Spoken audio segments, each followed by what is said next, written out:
नमस्ते and welcome to round chilli. आज चाहिँ हामीले जीरा राइसको रेसिपी लिएर आएका छौँ। यो बनाउन चाहिँ एकदमै इजी छ र यो चाहिँ 10 मिनेटमै तयार हुन्छ।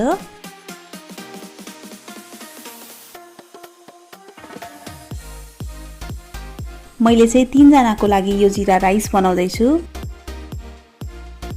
र यो बनाउनको लागि चामललाई 2-3 पटक मज्जाले पखाल्ने।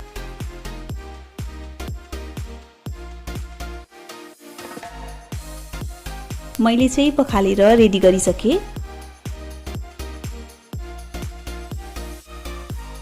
यसलाई चाहिने सामग्रीहरू चाहिँ जीरा, तेजपत्ता, हरियो खोर्सानी, सुकमेल र दालचिनी। घिउमा बनाएको जीरा राइस चाहिँ एकदमै फ्लेभरफुल हुन्छ। घिउ छैन भने चाहिँ रिफाइन ओइलमा पनि बनाउन मिल्छ। अब सबैभन्दा पहिला भाँडामा घिउ राख्ने। घिउ मेल्ट भइसकेपछि तेजपत्ता, सुकमेल, दालचिनी, खोर्सानी र जीरा पनि राख्ने। सबै राखिसकेपछि 20 सेकेन्डसम्म यसलाई मजाले फ्राई गर्ने।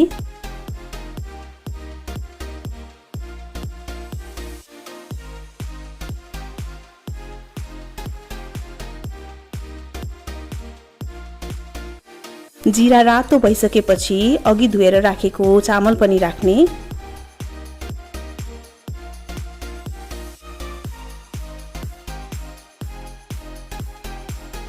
एक मिनेटसम्म मजाले मिक्स गरेर फ्राई गर्ने।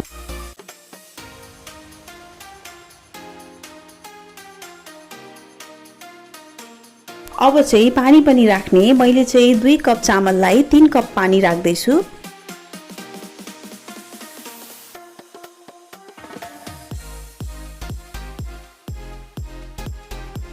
स्वाद अनुसार नुन राख्ने। 10 मिनेटसम्म यसलाई मिडियम फ्लेममा छोपेर पकाउने।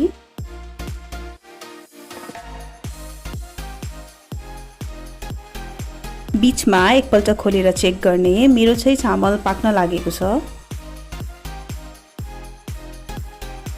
एकपल्ट मजाले चलाउने र 5 मिनेटसम्मको लागि फेरि लो फ्लेममा छोपेर पकाउने।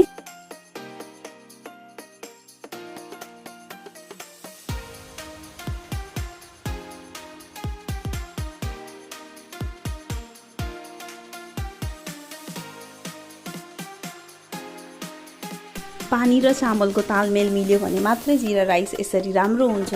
त्यही भएर पानी हाल्दाखेरि एकदमै ध्यान पुर्याउनु होला।